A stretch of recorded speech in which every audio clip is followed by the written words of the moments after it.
टिल्लू एक गरीब कबाड़ी था जो दिन भर कूड़ा बीनता था और फिर उसे बेचकर अपना और अपनी पत्नी गिन्नी का पेट पाल रहा था। टिल्लू और गिन्नी की शादी को 4 साल पूरे होने को थे और अब वो 2 से 3 होने जा रहे थे। अरे अरे, ये क्या कर रही है गिन्नी? छोड़ इसे, ला मुझे दे, मैं कुएं से पानी लेकर आता हूँ। क्या क्या करोगे आप भी? पहले ही सारा दिन धूप में इधर उधर भटकते रहते हो और अब मेरी वजह से ये सब भी करोगे? तो क्या हुआ? और वैसे भी बच्चा तो हम दोनों का है ना, उसकी खातिर अगर थोड़ा बहुत ज्यादा काम कर भी लिया तो क्या फर्क पड़ता है? फर्क पड़ता है जी। अब मुझसे आपकी ये हालत और नहीं देखी जाती। मेरी मानो तो बच्चे के पैदा होने से पहले कहीं और रहने का इंतजाम कर लो। यहाँ बहुत परेशानी होती है, पानी लेने भी कितनी दूर जाना पड़ता है और तो और अपनी झोपड़ी के पास कितना घना जंगल है। दिन रात यही डर लगा रहता है कि कहीं कोई जंगली जानवर न धमक पड़े कभी। बोल तो तू ठीक रही है गिन्नी, लेकिन अपनी हालत भी तो तू जानती है ना। कबाड़ बेचकर जो पैसे मिलते हैं उससे खाने पीने का भी ठीक से जुगाड़ नहीं हो पाता। ऐसे में कहीं किराए पर कमरा कैसे लेंगे? माना कि यहाँ थोड़ी दिक्कतें हैं, लेकिन ये जगह जैसे भी है तो मुफ्त की ना। इतना कहकर टिल्लू कुएं की तरफ चल दिया। टिल्लू ने गिन्नी को तो समझा दिया, लेकिन वो खुद को नहीं समझा पा रहा था। ठीक ही तो कह रही है गिन्नी, ये जगह वाकई में रहने लायक बिल्कुल भी नहीं है। ये कुआं, इसमें भी बस नाम भर को ही पानी बचा है। हे भगवान, क्या क्या सपने देखे थे मैंने कि एक दिन चांद पर जाकर अपना घर बसाऊंगा, लेकिन यहाँ तो पृथ्वी पर ही ढंग का बसेरा नहीं मिल रहा। और अब तो मेरा बच्चा भी इस दुनिया में आने वाला है, क्या उसका नसीब भी मेरी तरह ही होगा?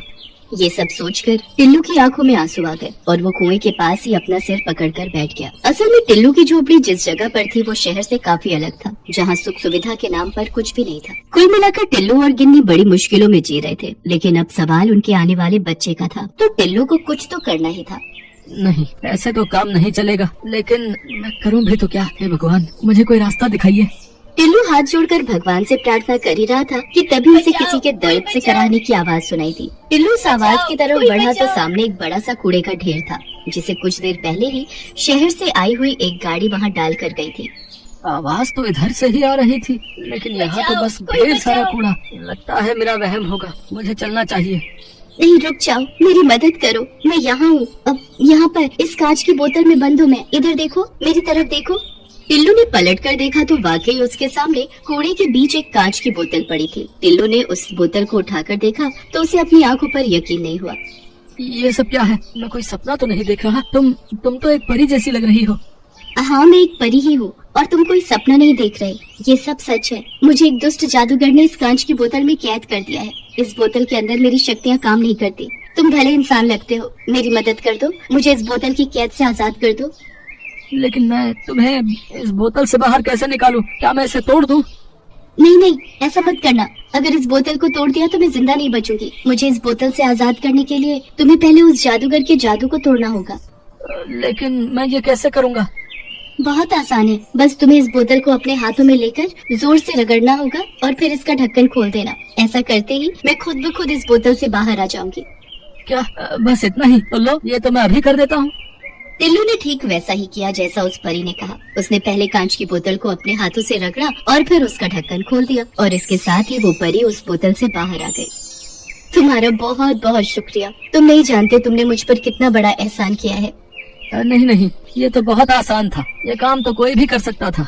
नहीं, हर कोई नहीं कर सकता था। उस दुष्ट जादूगर का जादू बस वही इंसान तोड़ सकता था जिसका दिल साफ हो, जिसने कभी किसी का बुरा ना किया हो और जो अपने परिवार से बहुत प्यार करता हो। तुमने मुझे उस बोतल से आजाद करके ये साबित कर दिया कि तुम एक बहुत अच्छे इंसान हो और इसके लिए तुम्हें इनाम तो मिलना ही चाहिए। मांगो, तुम जो मांगोगे मैं तुम्हें दूंगी। कुछ भी मतलब मेरा मतलब है कि तुम मेरी कोई भी इच्छा पूरी कर सकती हो। हाँ, एक बार बोल कर तो देखो।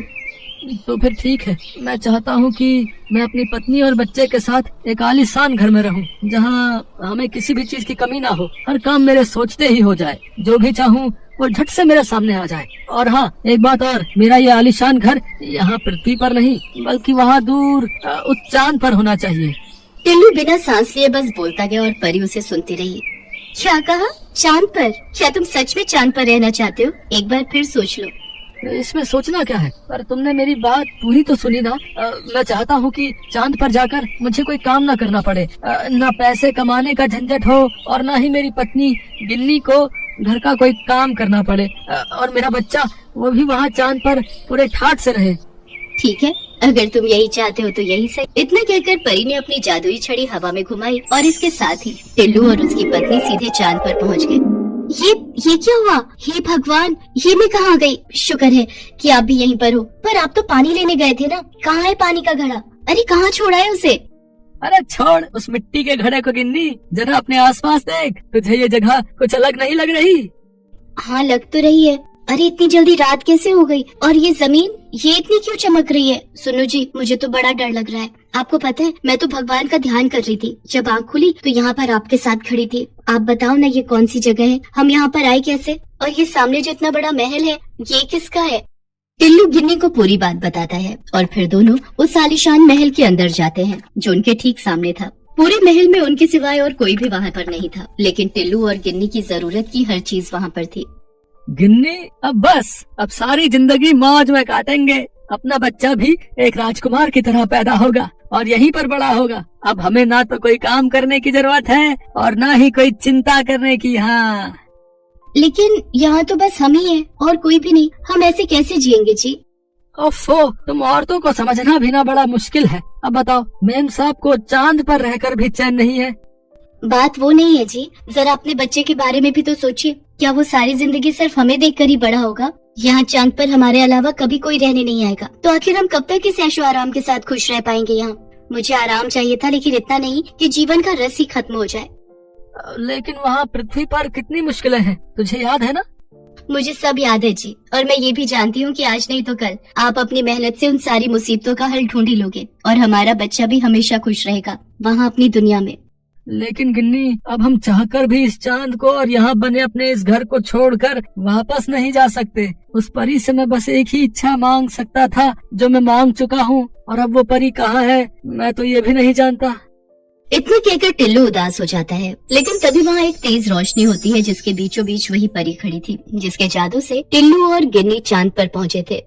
परेशान मत हो टिल्लू, मैं तो पहले ही जानती थी कि तुम्हें चांद की ये दुनिया रास नहीं आएगी, लेकिन तुम्हारी इच्छा को तो मुझे पूरा करना ही था। गिन्नी ने बिल्कुल सही कहा, तुम और तुम्हारा परिवार वहाँ अपनी दुनिया में ही खुश रह सकोगे। तो बोलो, अब तुम क्या चाहते हो? चांद पर बना ये आलीशान महल या पृथ्वी पर बनी वही पुरानी झोपड़ी?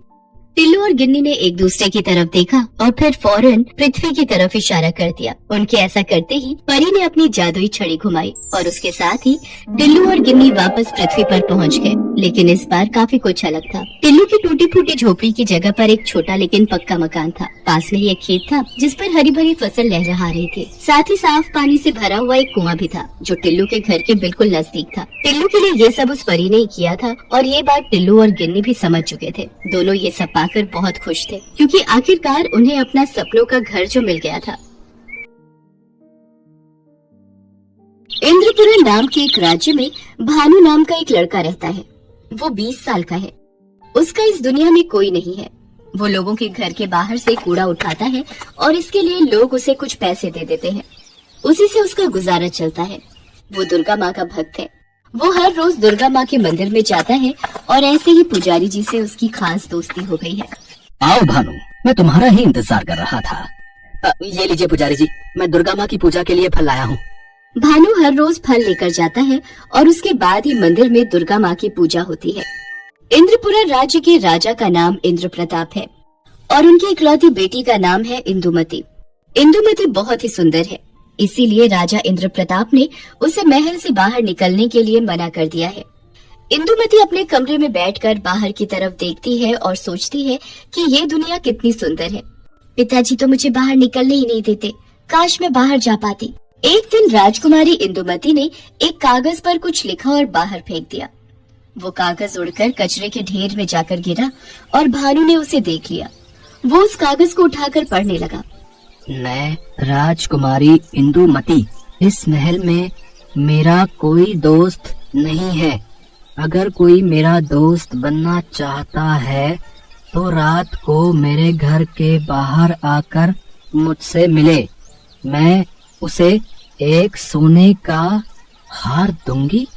रात को भानु महल के बाहर चला गया, लेकिन इंदुमती का कमरा दूसरी मंजिल पर है। भानु ने एक रस्सी फेंकी और उसके सहारे दीवार चढ़कर इंदुमती के कमरे के बाहर चला गया। राजकुमारी, मैं आ गया हूँ। इंदुमती बहुत खुश हुई। आखिरकार उसे कोई बात करने वाला मिला। वो दोनों पूरी रात बात करते रहे। फिर इंदुमती ने जब भानु को सोने का हार देने की कोशिश की, तब भानु ने कहा, नहीं राजकुमारी, मुझे पैसे और सोने का कोई लालच नहीं है, मुझे तो बस आपसे बातें करनी थी। आप मुझे बहुत पसंद हो राजकुमारी। ये बोलकर भानु चला गया। राजकुमारी इंदुमती को भानु से प्यार हो गया। इसके बाद से वो दोनों हर रोज रात को मिलने लगे, बातें करने लगे। भानु हमेशा उदास उदास रहने लगा। ये देखकर पुजारी जी ने कहा, क्या बात है भानु, आजकल बड़े उदास रहते हो? तब भानु ने पुजारी जी को अपने और राजकुमारी इंदुमती के बारे में सब बताया। पुजारी जी डर गए और उन्होंने कहा, ये क्या कर दिया तुमने? महाराज को पता चलेगा तो वो तुम्हें मार डालेंगे बेटा। नहीं पुजारी जी, आप चिंता मत कीजिए, महाराज को पता नहीं चलेगा। लेकिन भानु को क्या पता था कि उसके भाग्य में क्या लिखा है। भानु के पास सिर्फ कुछ जमीन है। उसके पिता उसके लिए यही छोड़कर गए हैं और उसी जमीन को भानु का चाचा मदन लाल हड़पना चाहता है। वो हर रोज सोचता है, भानु का कुछ इंतजाम करना पड़ेगा, अगर वो नहीं रहेगा तो ये जमीन मेरी हो जाएगी। हाँ। एक दिन मदन लाल देखता है कि रात के अंधेरे में भानु कहीं जा रहा है। मदन लाल भानु का पीछा करता है और उसे राजकुमारी से मिलते हुए देख लेता है। अरे बाप रे, इस भानु के बच्चे ने तो बहुत बड़ा हाथ मारा है। अब इस संदेश को तो महाराज के कानों तक पहुंचाना ही पड़ेगा। अगले ही दिन मदन लाल इंद्र प्रताप के पास जाता है और सब कुछ बता देता है। सब कुछ सुनकर इंद्र प्रताप गुस्से से आग बबूला हो जाते हैं। क्या एक कूड़ा उठाने वाले ने मेरी बेटी को फंसाया है? उसकी इतनी हिम्मत, मैं उसे काट के मगरमच्छों को खिला दूंगा। हाँ महाराज, ये ठीक रहेगा। वो भानु औकात से बाहर चला गया है, उसे तो मजा चखाना ही पड़ेगा। मदन लाल बहुत खुश हो जाता है। उसकी आंखों में साफ साफ लालच चमकने लगता है। रात को रोज की तरह भानु राजकुमारी से मिलने के लिए महल के पास जाता है। इंदुमती उसी का इंतजार कर रही थी, मगर जैसे ही भानु ने ऊपर चढ़ने के लिए रस्सी फेंकी, सिपाही ने उसे पकड़ लिया। छोड़ दो मुझे, छोड़ दो। अब तुझे हम महाराज के पास लेके जाएंगे, चल। ऊपर से राजकुमारी इंदुमती ये सब देखकर रो पड़ती है। अरे ये क्या, अब क्या होगा? भानु, मेरे भानु के साथ ये लोग क्या करेंगे? भानु को इंद्र प्रताप के पास ले जाया गया। इंद्र प्रताप ने कहा, इसे बांध के रखो, कल सबके सामने इसे हम मगरमच्छों को खिलाएंगे, वो भी जिंदा। भानु को मगरमच्छों के तालाब के पास बांध दिया गया। सारे मगरमच्छ भानु को निगल जाने का इंतजार करते रहे। इधर इंदुमती ने महाराज के पास जाकर रोते हुए कहा, पिताजी, भानु को छोड़ दीजिए पिताजी, हम दोनों एक दूसरे से प्यार करते हैं। इस बात से इंद्र प्रताप गुस्सा हो गए और इंदुमती को कमरे में बंद कर दिया। इंदुमती कमरे के अंदर रोती रही। इतने में एक दासी ने आकर इंदुमती के कमरे का दरवाजा खोल दिया। ये दासी भानु के गांव से है और भानु को बहुत स्नेह करती है। इंदुमती दौड़ते हुए भानु के पास गई और उसके बंधन खोल दिए और उसके बाद दोनों तुरंत वहां से भाग गए। दोनों भागकर दुर्गा माँ के मंदिर में चले गए। दोनों को देखकर पुजारी जी बहुत डर गए। अरे तुम दोनों यहाँ, महाराज को पता चल गया तो अनर्थ हो जाएगा। पुजारी जी, आप हम दोनों की शादी करवा दीजिए बस। उसके बाद हम यहाँ से भाग जाएंगे। मगर तुम दोनों इस धरती के जिस कोने में भी जाओगे, महाराज किसी न किसी तरीके से तुम्हें ढूंढ ही निकालेंगे। तब क्या होगा? तो फिर हमें इस धरती से बाहर भेज दीजिए, ऐसी जगह जहाँ हम दोनों के अलावा कोई नहीं हो। पुजारी जी ने कुछ सोचा और कहा, ये काम तो सिर्फ दुर्गा माँ ही कर सकती है। तुम दोनों माँ दुर्गा से प्रार्थना करो, माँ दुर्गा तुम्हारी बात जरूर मानेंगी। दोनों आंखों में आंसू लेकर माँ दुर्गा के सामने प्रार्थना करने लगे। दुर्गा माँ, आज तक मैंने आपसे कुछ भी नहीं मांगा, मगर आज मैं अपना प्यार मांग रहा हूँ। देखिए, ना मत कहना, आप तो मेरी माँ हो। दुर्गा माँ, अगर मेरे पिताजी को खबर लग गई कि हम यहाँ हैं, तो वो हम दोनों को मार डालेंगे। आप हमें कहीं और भेज दीजिए माँ, हमें कहीं और भेज दीजिए। दोनों का रोना धोना देखकर दुर्गा माँ और नहीं रह पाई। उन्होंने मूर्ति से बाहर निकलकर कहा, मुझे पता है कि तुम दोनों एक दूसरे से प्यार करते हो, तुम्हारा प्यार पवित्र है, इसीलिए मैं तुम दोनों को चांद पर भेज रही हूँ। जाओ, वहाँ आराम से जिंदगी बिताओ। दुर्गा माँ ने अपने हाथों से एक चमत्कारी रोशनी निकाली और उन दोनों के सामने एक चंद्रयान प्रकट हो गया। वो दोनों उस चंद्रयान की मदद से चांद पर पहुँच गए। चांद की मिट्टी पर पैर रखते ही भानुमती ने इंदुमती की मांग में सिंदूर भर दिया। इंदुमती ने भानु के पैर छूकर उसे पति के रूप में स्वीकार कर लिया। इसके बाद दोनों चांद पर एक छोटा सा घर बनाकर रहने लगे। उधर महाराज इंद्र प्रताप को जब पता चला कि दोनों भाग गए हैं और दोनों को भगाने में मंदिर के पुजारी जी का हाथ है, तब वो बहुत गुस्सा हो गए और मंदिर पहुंच गए। दुष्ट पुजारी, मैं तुझे नहीं छोड़ूंगा। ये बोलकर महाराज ने पुजारी जी को बहुत मारा। मुझे मत मारिए महाराज। मगर इंद्र प्रताप रुकने वालों में से नहीं है। उन्होंने पुजारी जी को बंदी बना लिया। ये देखकर दुर्गा माँ गुस्सा हो गई और स्वर्गलोक में बैठे हुए उन्होंने कहा, दुष्ट राजा, तुझे तेरे कर्मों की सजा मिलकर रहेगी। अगले दिन इंद्रपुरा के दुश्मन राज्य भवानीगढ़ के राजा भवानी सिंह ने अपनी सेना के साथ इंद्रपुरा पर हमला बोल दिया। इंद्र प्रताप ये लड़ाई हार गए और भवानी सिंह ने उन्हें उन्हीं के कमरे में बंदी बनाकर रखा।